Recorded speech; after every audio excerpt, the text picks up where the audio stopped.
North Carolina has actually done pretty well. We have an unemployment rate of 3.4%, which is half a percentage point less than the U.S. as a whole. We have seen some movement in employment. The business index looking forward is actually not great. A lot of businesses are looking at some problems moving ahead. But when you look at labor, it's actually, there's no problem getting workers. That's a big thing. Wages, again, are still higher. They're higher than the Fed's average, what they're looking for, but still doing pretty well. And what we're seeing, we'll talk about manufacturing in a second. Manufacturing is one of the hardest hit of the labor sectors in this state, but it's also poised to really rebound a lot 2024-25, given Toyota, their new plant, things like that. So manufacturing is going to pick up a bit. The biggest change is going to be in education, healthcare. Those areas are going to have a larger increase in labor employment. I do want to mention a challenge, I think, to our economy, and it's one we need to be aware of, and it's a little bit hard to see if you're not in the middle of it. For years, 7 to 8% of our students would leave North Carolina to go to college.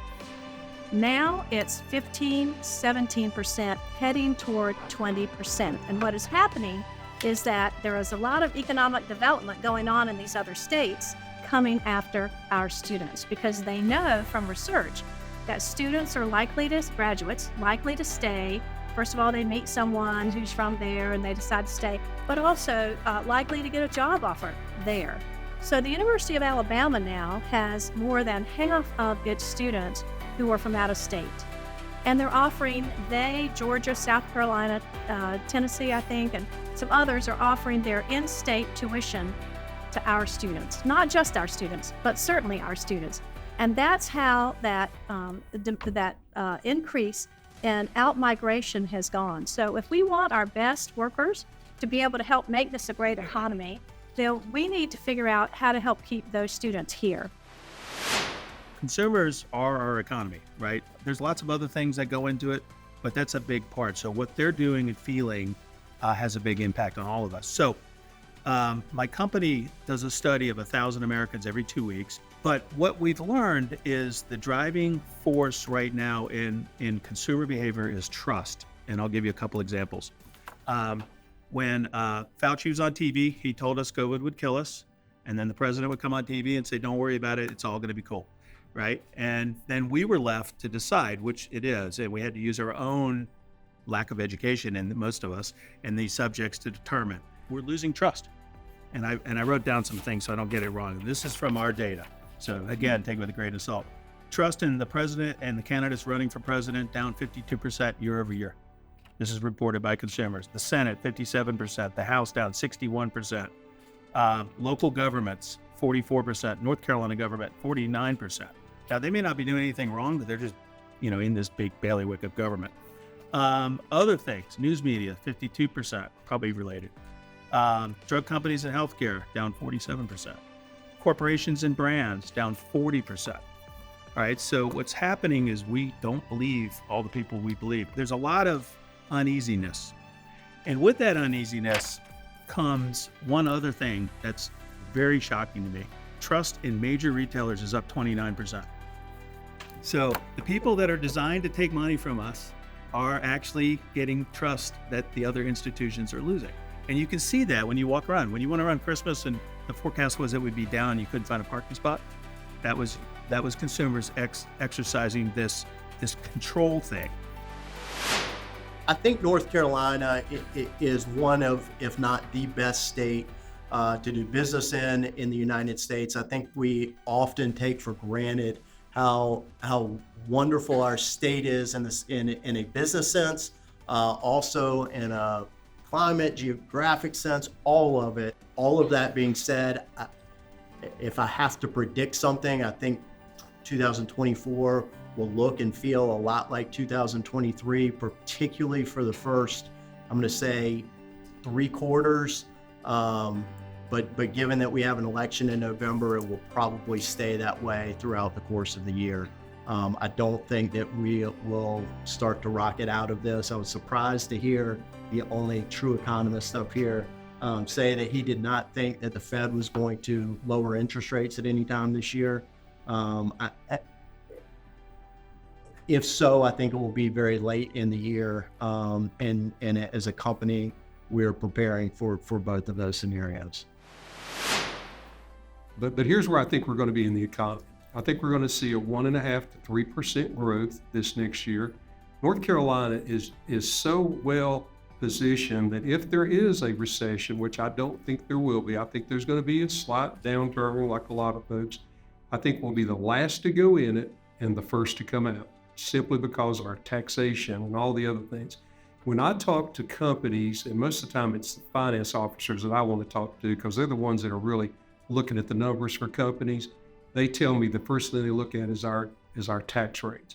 And if you all know that we've set on scale for our taxes to keep coming down for the next 4 years, and then we put in some triggers that actually came out of one of my bills, triggers that as the economy and the revenue grows, it'll trigger more decreases in the future. I would like to think that eventually we'll have zero income tax in North Carolina. It's going to take us a while to get there, but I think we can do that. Yeah, the current state of the housing market, it really is a tale of two worlds. You have the new home sales and new home housing, and you have existing housing market, and they could not be more different. On the new home sales front, I don't want to say everybody's like it's just fantastic, but they're doing fine.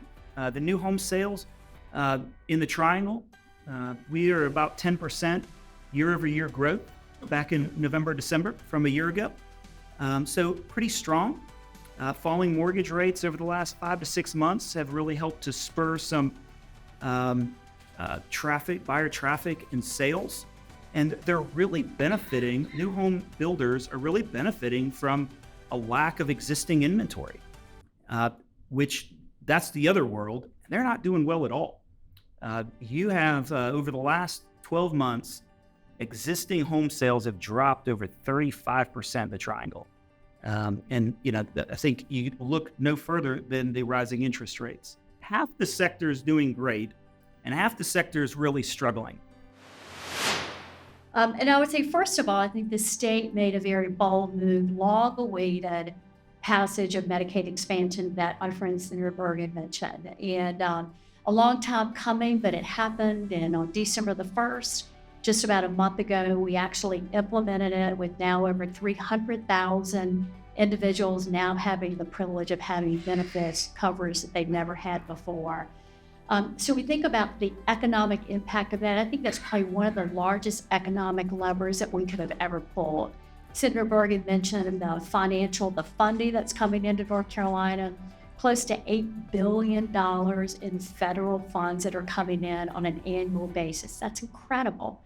I also think about impact from a workforce standpoint. So it's estimated that there'll be an additional 37,000 new jobs that will be needed in the healthcare space to help meet the needs of this growing population. So it is, I think, one of the best things that could have happened. We have a lot of opportunities to go. If you look at economic development, we have done some things to make us very secure. The first thing, you got to have a workforce.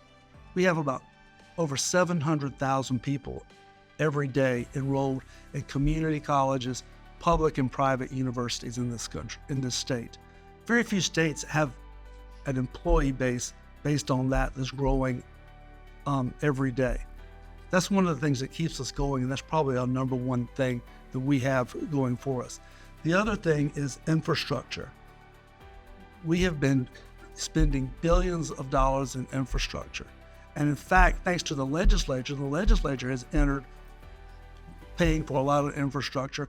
Hundreds of millions of dollars have been put into projects, whether it's Toyota, VinFast, Boom Aviation, and many others in the state that have been funded by the legislature to put the infrastructure in. Those are continuing to grow and are paying off. Then taxes and incentives. As Senator Bergen mentioned, the corporate income tax is scheduled to be eliminated. Personal income tax is going down too. But so far as a state being in a great position, I don't think anyone's positioned better than we are, and that we're going to continue to grow.